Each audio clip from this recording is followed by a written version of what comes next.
기도하라. 범사에 감사하라. 이것이 그리스도 예수 안에서 너희를 향하신 하나님의 뜻이니라. 데살로니가전서 5장 16절에서 18절 말씀입니다. 하나님이 우리에게 향한 분명한 뜻이 있다고 하는 것입니다. 그렇습니다. 예수님 안에서 우리를 향한 하나님의 뜻은 세 가지입니다. 항상 기뻐하면서 살라고 하는 것입니다. 그런데 여러분, 이것이 가능합니까? 그러기 위해서는 쉬지 말고 기도를 하라고 하십니다. 그렇게 되면 범사에 감사하게 되는 것입니다. 이것이 예수님 안에 있는 우리에게 향하신 하나님의 뜻이라고 하십니다. 결국 가장 중요한 출발이 범사에 감사하는 것입니다.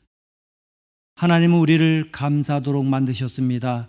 오늘 우리는 추수감사 주일로 지킵니다.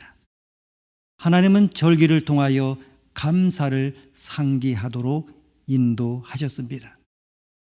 구약 성경에 나오는 유월절, 맥주절, 초막절 절기를 보면 그러합니다. 유월절은 애굽에서 구원해 주심에 대해서 감사하는 날입니다. 맥주절은 젖과 꿀이 흐르는 가나안 땅을 주셔서 드리는 감사하는 날입니다. 초막절은 한 해 동안 지켜주심에 대한 감사입니다. 우리로 보게 되면 추수감사절입니다. 절기를 통하여 1년 동안 감사할 수 있도록 하셨습니다. 범사에 감사하도록 만드셨습니다. 사실 우리가 예수님을 믿는 순간에 가장 크게 느낄 수 있는 것은 감사입니다. 예수님을 믿으니 이 세상에서 못 살아도 좋습니다. 이 세상에서 오래 살지 않아도 천국 가니 참으로 좋습니다. 그냥 모든 것이 은혜요 감사라고 할 수 있습니다. 사실 복음을 만난 사람들은 이러한 감사를 하고 사는 것이 당연합니다. 따로 감사하려고 결단할 필요가 없는 것입니다. 문제는 무엇입니까? 복음을 만난 우리가 범사에 감사하지 못하고 있습니다. 정말 오늘 추수감사주일에 우리에게 주신 큰 복을 생각할 수 있기를 바랍니다. 오늘 본문을 보게 되면 창세기 2장 18절에서 25절 말씀 보게 되면 이것이 추수감사절 본문인가 이렇게 의아하게 생각하실 것입니다. 정말 생뚱맞은 그러한 본문입니다. 결혼에 대한 이야기를 하시려고 하는가 이렇게 생각할 수 있습니다만은 우리가 이 본문을 보게 되면 특별히 오늘 설교 제목 보게 되면 부르는 것이 곧 그 이름이라. 부르는 것이 곧 그 이름이라. 이 의미를 생각해 보면 참으로 우리가 그동안 잠못 살고 있었구나. 이 크신 복을 다 놓치고 살았구나. 우리가 주시는 복을 다 멀리 떠밀어 버렸구나.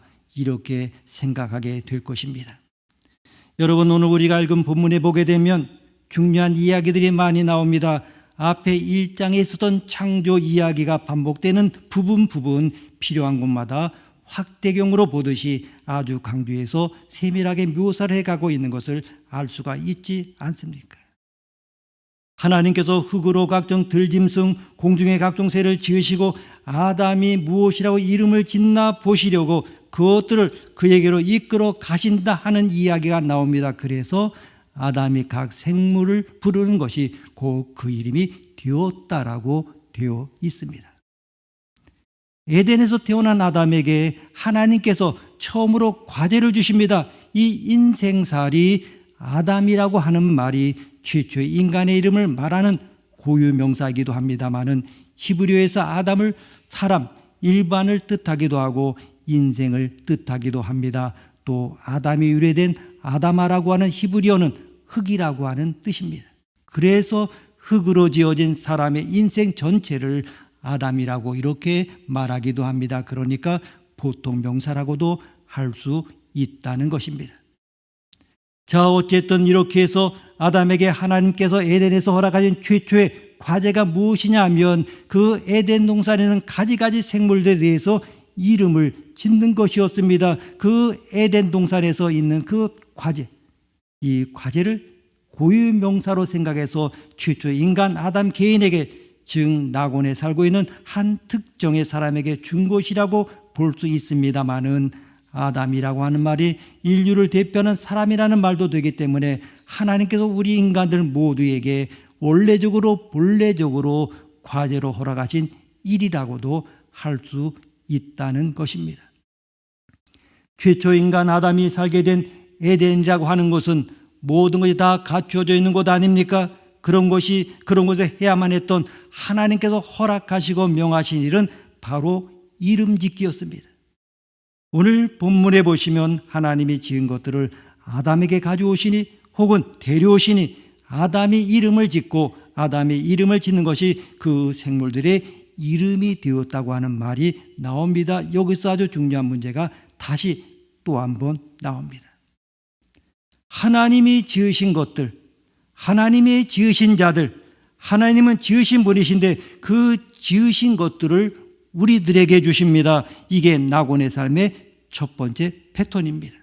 그리고 이렇게 하나님이 지으신 것들을 최초의 인간에게 주시면 두 번째로 그 주시는 것들을 아담은 이름을 지으면서 받으면 낙원의 삶의 패턴이 완성이 되는 것입니다. 이게 에덴의 삶의 기본 패턴이라고 하는 것입니다. 나의 삶은 에덴이 아니기 때문에 그렇게 한가하게 이름 짓고 살 수가 없습니다. 목사님 몰라서 하는 말씀이지 노력을 하지 않고서는 내 삶은 정말 기쁨의 동산이 될 수가 없습니다. 그러기 때문에 내가 적극적으로 나서야 됩니다. 모두 다 지금 이렇게 생각합니다. 왜? 이 세상이 그러하기 때문입니다. 내가 열심히 노력하지 않으면, 수고하지 않으면 아침에 일찍 일어나서 밤에 늦게 누울 때까지 그 수고가 없다고 하면 이 세상을 누릴 수 있는 것은 아무것도 없는 것처럼 여겨집니다. 여러분, 그렇다면 여러분의 삶이 기쁨의 동산이 되어 있지 않은 이유를 한번 스스로 물어보셨습니까? 왜 내 삶에 기쁨이 없을까? 이게 바로 이름 짓기가 타락했기 때문입니다.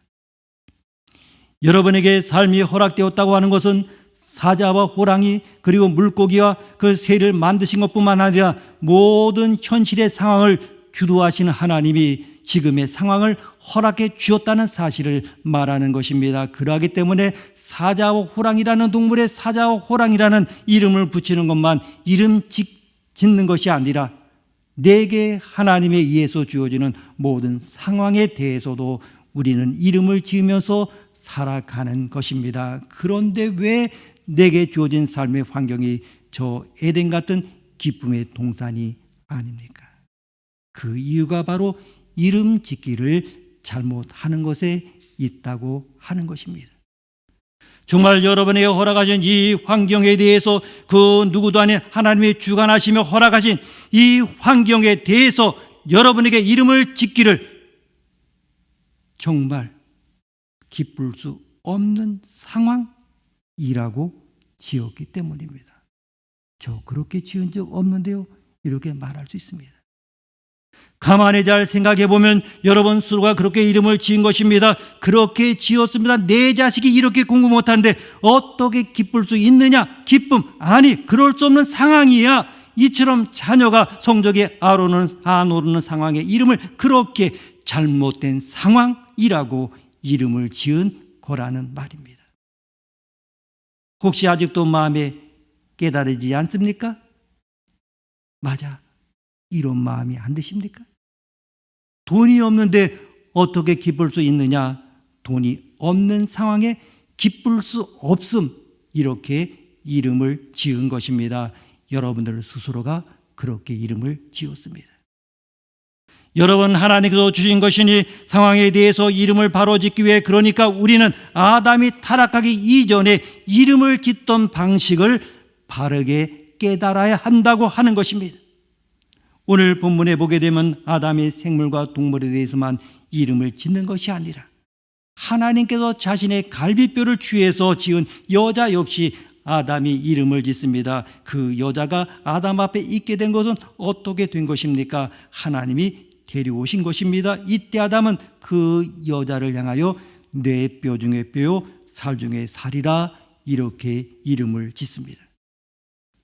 이 본문에 나와 있지 않습니다마는 아담의 타락이 전에 이름 짓기 속에 나타나는 기본적인 출발점, 즉 모든 이름의 출발점이 무엇이겠습니까? 이름의 출발점이 무엇이겠습니까? 이 이름의 출발점은 바로 하나님이 지으셔서 내게 허락하신, 하나님이 지으셔서 내게 데려오신, 하나님이 지으셔서 나에게 알게 하신 전부 이런 단서가 붙는 거가 되는 것입니다.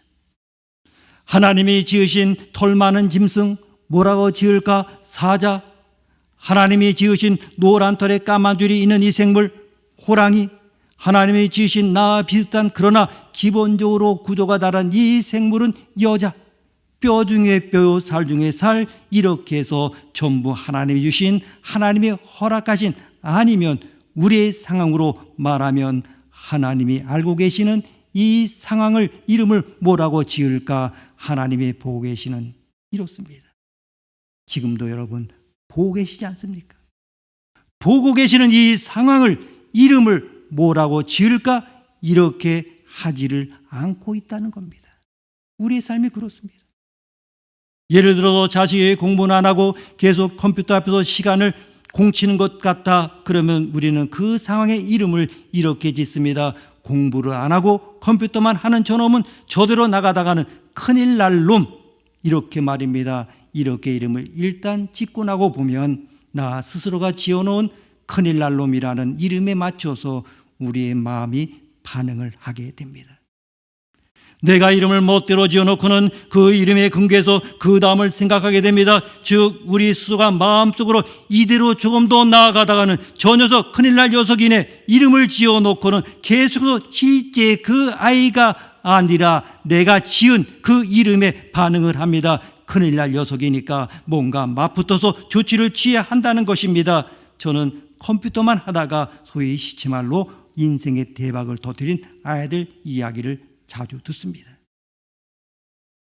하나님이 지금 내 아이가 컴퓨터에 몰두하고 있는 것을 알고 계시는데, 지금도 보고 계시는데 라고 더 먼저 이름을, 성을 붙여놓고, 다시 말해서 하나님이 지으신, 하나님이 알고 계시는, 하나님이 보고 계시는 등의 말을 모든 상황의 이름에 앞부분에 성처럼 붙여놓고 그 다음에 구체적인 개별 상황을 언급하라고 하는 것입니다. 위에 언급된 아이의 예를 들면, 하나님이 보고 계시는 가운데 공부 안 하고 컴퓨터만 하는 저 아이는 도대체 하나님께 어떤 아이로 느껴질까를 한번 마음속에 돌리고 그리고 접근하는 것입니다. 하나님이 알고 계시는데 하나님 매를 들지 않는데 내가 먼저 매를 두고 나서는 것이 좋겠나?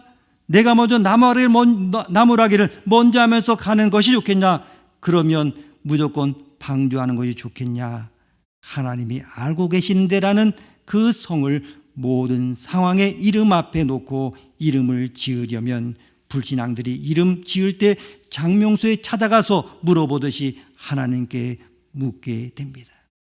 그 모든 것 하나님께 묻게 되는 것입니다.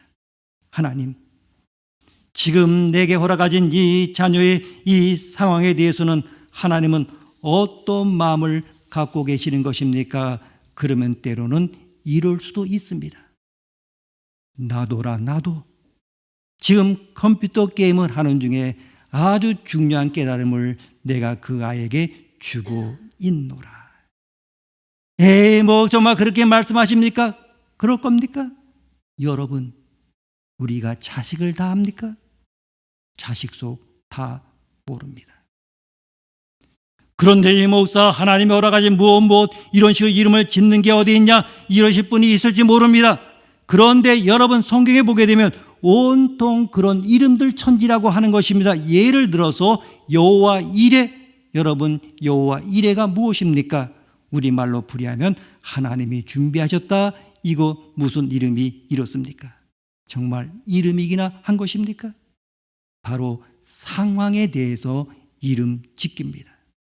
물건과 생물, 개개의 단위에 대해서만 이름 짓는 것이 아니라 상황에 대해서 이름을 짓는 것이 히브리 사람들에게는 아주 보편적인 일이었습니다. 여호와 하나님께서 준비하셨다. 자, 이름 굉장히 길지 않습니까? 그렇지 않습니까? 여호와 니시, 여호와가 우리의 깃발이다. 그러므로 우리는 승리할 거다. 이렇게 이름을 짓는 것입니다. 임마누엘, 하나님이 우리와 함께하는 이 상황에 대한 이름이 임마누엘입니다. 하나님이 우리와 함께 하신다. 전부 이스라엘 사람들, 유대인들, 히브리인들은 이렇게 이름을 지었다고 하는 것입니다. 지금 주어진 모든 상황에 대하여 그렇게 이름을 지었다고 하는 것입니다. 사울이 다윗을 쫓아가며 다윗을 죽이려 할 때에 다윗이 사울을 역공해서 죽일 수 있는 기회가 아주 많이 있었습니다. 동굴에 숨어 있을 때 자기가 숨어 있는 것을 모르고 바로 앞에서 용변을 보고 있었습니다. 이제 용변을 보고 있는 사람이 뒤에서 칼을 찌른다고 알겠습니까? 정말 그는 움직이지 못합니다. 어떻게 움직이겠습니까? 그러니까 그냥 찌르면 되는 것입니다. 다윗은 그 사람에 대하여 이렇게 이름을 붙입니다. 하나님이 기름 부으신 사람, 이름을 그렇게 붙입니다. 그렇게 이름을 붙임과 동시에 주변 사람과는 완전히 다른 생각하지 않습니까? 주변 사람은 뭐라고 합니까? 원수다, 그러므로 죽여야 할 자다, 이 이름을 붙입니다. 그런데 다윗은 원수다라고 이름을 붙이지 않고 하나님이 기름 부으신 자라고 이름을 붙이고 죽이지 않습니다. 이러한 다윗의 이름 짓기가 하나님의 마음에 합당하게 여겨진 것이 아닙니까? 그리고 쫓기는 상황에서도 다윗은 자기 원수를 앞에 보면서도 하나님이 허락하신 자기의 원수이기 때문에 원수에게 하나님이 기름 부으신 자라는 이름을 붙임과 동시에 원수와 대지라고 하는 가장 험악한 인생의 순간을 그는 에덴으로 바꿔가고 있는 것입니다. 타락 전 에덴 동산의 아담이 했듯이 이름을 그렇게 붙여가면서 그는 그 상황을 살아가고 있습니다. 똑같은 상황을 다윗은 하나님의 기름을 부으신 자, 하나님의 허락하신 것이라고 붙인 반면에 다윗을 추종하는 자들은 죽이면 된다라고 생각하는 이름을 붙임으로써 끊임없이 이들은 적을 만들어냅니다마는 다윗은 끊임없이 하나님 한 분이 절대 임금으로 섭리하시고 주장하시는 나라 안에 거하게 된다는 것입니다. 똑같은 상황입니다. 그런데 이름을 달리 붙임과 동시에 다윗은 주어지는 모든 상황을 하나님이 함께 하시는 타락 이전에 에덴으로 봤습니다. 그리고 왕위를 얻는 과정도 가만히 보게 되면 다윗이 아주 찬탈한 것이 아니지 않습니까? 골리앗을 죽일 때도 그 전쟁의 적들은 단지 내가 살기 위하여 무찔러야 적이라고 하지 않고 여호와의 하나님을 모독하는 자라 이렇게 이름을 붙입니다.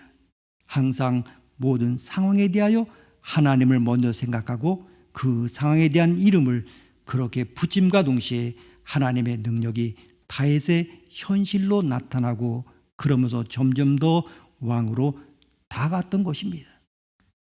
다윗이 왕위를 능동적으로 주도 면밀하게 계획해서 차지한 것이 분명 아닙니다. 여러분, 우리가 삶을 살아갈 때 불행해지는 이유는 바로 아담이 타락한 이후부터 내가 스스로 쥐어야 되고 내가 적극적으로 정말 모든 인생을 개척해야 되고 내가 뛰어나게 능동적으로 살아가야 한다고 생각하는 동시에 내 마음대로 이름을 짓는 이름 짓기에 타락의 이유가 있습니다. 그 죄가 우리에게 유전적으로 내려와 내 멋대로 이름을 짓는 것입니다. 남편을 바라봅니다. 남편에게 이름을 짓습니다. 이러이러한 사람이다. 이러이러한 사람이다. 아내에게 이름을 짓습니다. 이러이러한 사람이다. 그러면서 하나님이신 남편, 하나님이신 아내에 대해서 내 멋대로 이름을 갖다 붙이고 내 멋대로 이름을 지으면서 천하의 몹쓸 남자, 천하의 몹쓸 여자가 다 돼버리고 맙니다. 그러면서 그 사람과 함께 자기가 이름을 붙인 그대로 천하의 몹쓸 남자, 천하의 몹쓸 여자 함께 사니 거기에 무슨 기쁨이 있겠습니까? 그러면 어떻게 이름을 짓느냐? 술 먹고 망나니 짓하고 다니는 남편의 이름을 어떻게 짓느냐? 목사님 몰라서 그렇지 이름을 하나님이 내게 주신 남편이라고 붙이기에는 너무나 화가 납니다. 이렇게 말씀하실 것입니다. 그러면 할 수가 없습니다. 그러면 이렇게 지으십시오. 하나님이 나에게 주신 천하의 망나니, 하나님께서 나에게 주신 허잡한 화상, 그러다 보면 여러분의 마음에 캥기는 것이 있을 것입니다. 아무렴은 하나님이 우리의 악취미가 있으셔서 내게 인생의 가장 아래 등급인 남편을 주셨을까? 내 인생에 있어 가장 하등급의 아내를 주셨을까? 이런 마음이 생각날 것입니다. 그래서 마음이 바뀌면서 이름이 바뀌어지는 것입니다. 하나님이 주신 아들, 하나님이 주신 딸, 하나님이 주신 돈 못 버는 상황, 이처럼 전부 하나님이 주신 상황으로 바꾸어 이름을 짓다 보면 여기가 바로 푸른 초장이고 여기가 바로 쉴 만한 물가라고 하는 것을 우리의 마음이 점점 느끼게 되는 것입니다. 그런데 우리가 지금까지는 어떻게 살았습니까? 내게 주어진 그 상황에 대해서 그렇게 바르게 응답하지 못하고 바르게 이름을 짓지 못하고 세상이 가르쳐준 이름 짓기 방법을 따라 살고 있다고 하는 것입니다. 그 방법을 따라 이름을 지은 것입니다. 세상은 어떻게 이름을 짓도록 가르칩니까? 돈이 최고다. 이게 성입니다. 성. 모든 상황에서 그렇게 성을 붙입니다. 돈이 최고인데 없으니까 나쁜 상황. 돈이 최고인데 없으니까 더 열심히 벌어야 될 상황. 돈이 최고인데 돈이 꽤 있으니까 너는 잘난 상황. 이런 식으로 이름을 다 붙여간다고 하는 것입니다. 자식도 보게 되면 결국에 돈입니다. 여러분 자식 사랑 같습니까? 아닙니다. 다 돈 사랑입니다. 돈을 벌어야 살지 이 녀석아, 이렇게 말하면 자식 사랑하는 것이 아니라 돈 사랑하는 것입니다. 여러분, 그렇게 세상이 가르쳐준 성을 붙여가며 이름을 지어놓고 그리고 사방을 둘러보십시오. 내가 이름을 붙인 것 가운데서 낙원이 될 수가 있는가? 이건 돈이 모자라는 나쁜 상황, 돈을 못 벌어 놓았기 때문에 공부를 더 시켜야 될 자식, 돈을 못 버는 남편이기 때문에 바가지를 긁어야 할 남편, 돈이 별로 없는 부모이기 때문에 내게 별로 필요 없는 부모, 주어진 현실에 대해서 내 마음의 이름을 다 그렇게 붙여놓고 주위를 한번 둘러보십시오. 거기가 낙원이 될 수 있습니까? 내가 그렇게 이름을 붙여놨는데 거기에 기쁨이 있을 수 있습니까? 반대로 하나님이 주신 내 아들 공부는 못하지만 하나님이 주신 은혜요, 하나님이 주신 선물, 하나님이 맺어주신 아내, 이렇게 이름을 다 붙여놓고 봅니다. 그러면 갑자기 하나님이 주신 하면서 이름을 부르는 동안에 이상하게 그리고 신비하게 마음속에서 기쁨이 샘솟기 시작한다는 것입니다. 모든 상황, 모든 사물, 모든 사람에 대해서 하나님이 주신이라고 하는 성을 먼저 붙이면 삶 전체가 에덴으로 변하는 것을 경험하게 된다는 것입니다. 심지어 예수님께서는 빌라도에게 재판을 받으실 때 이렇게 말하는 것에 대해서 어떻게 응하셨는지 아시지 않습니까? 빌라도가 이렇게 말합니다. 너 나한테 변호하네? 내가 너를 죽일 수도 있고 살릴 수도 있어. 이렇게 말할 때 예수님께서 그렇게 말하는 빌라도를 향하여 뭐라고 이름을 짓습니까? 하나님이 나를 죽일 수 있는 고난을 너에게 허락하지 않았다면 내가 그 고난이 없었으리라. 여러분 보십시오. 나를 죽이려고 하는 그 원수의 권력까지도 하나님이 주신 권력이라고 이름을 지으십니다. 이름을 그렇게 지으시는 것입니다. 그러기 때문에 원수가 아무리 해코지를 해도 하나님이 허락하신 해코지라고 예수님에게 바로 그런 마음 주십니다. 그래서 원수에게 이름을 붙일 때 부활의 능력이 그 뒤를 따랐던 것입니다. 이처럼 모든 상황, 아무리 악한 상황, 아무리 못난 상황이라도 우선 그 상황을 역전시키는 비결은 하나님이 주신 이라는 성을 갖다 붙이고 하나님이 주신 이렇게 안 좋은 상황이라고 붙여보는 것입니다. 그 이해가 있지 않습니까? 요셉이 형들에 의하여 노예로 팔리지 않습니까? 나중에 형들을 만나서 총리가 되어서 한 이야기가 무엇입니까?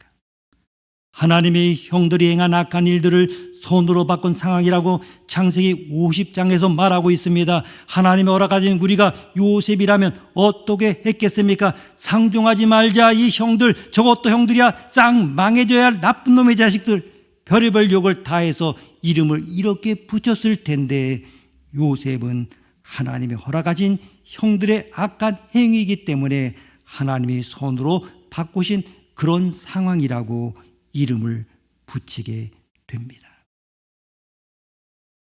김춘수님의 꽃이라고 하는 시가 있습니다. 내가 그의 이름을 불러주기 전에는 그는 다만 하나의 몸짓에 지나지 않았다.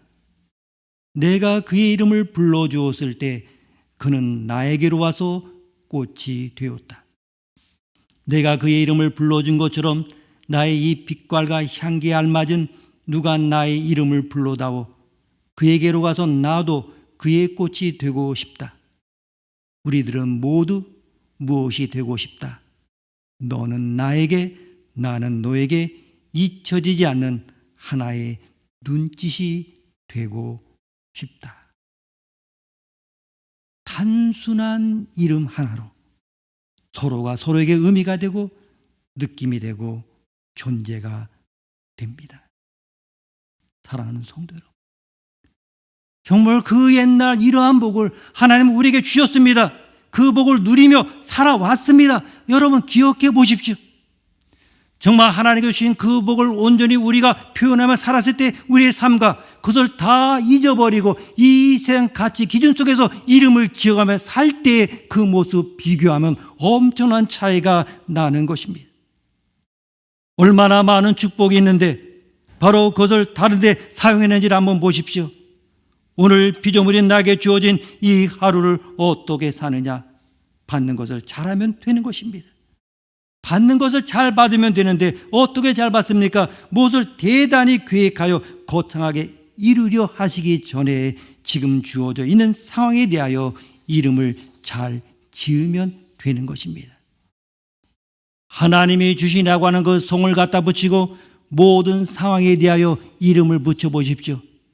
아무리 안 좋아도, 아무리 내 마음에 안 들어도 하나님이 주신 것이다, 하나님이 주신 상황이다, 그럼 그렇고 말고 하나님이 주신 상황이지, 이렇게 이름을 지으면서 사실 때 우리 마음속에 나도 모르게 솟아나는 에덴의 기쁨에 겨워서 이 각막한 세상 한복판에서 우리의 삶을 기쁨의 동산으로 바꿔가게 될 것입니다. 오늘 세례를 받는 김주태 성도님, 얼마나 감사한 일입니까? 예수 그리스도 안에서 더 귀한 영적인 교제가 우리와 함께 있게 될 것입니다. 더 분명하게 예수를 구주로 고백한 하나님의 자녀 김주태 성도, 그리고 여러분 모두 주의 상황, 자녀들 모두를 바라보며 하나님이 주신이라는 성을 붙일 때 주시는 이 축복을 기억하며 오늘 추수감사절을 맞아 더욱더 감사하는 우리의 믿음의 삶이 되시기를 원합니다. 기도하시겠습니다. 하나님, 오늘 하루만 생각하게 하옵소서. 우리에게 주신 귀한 사명을 기억하며 오늘 하루 내게 주어져 있는 이 상황을 먼저 하나님이 주신 선물, 하나님이 주신 은혜라는 이름을 붙이면서 하루를 시작할 때에 이름을 바꾸게 하시고 바뀌어지는 이름에 따라 하나님이 주신 것들로 가득 쌓인 에덴 동산, 기쁨의 동산으로 바뀌는 것을 간증할 수 있는 우리 모두가 되게 하여 주옵소서.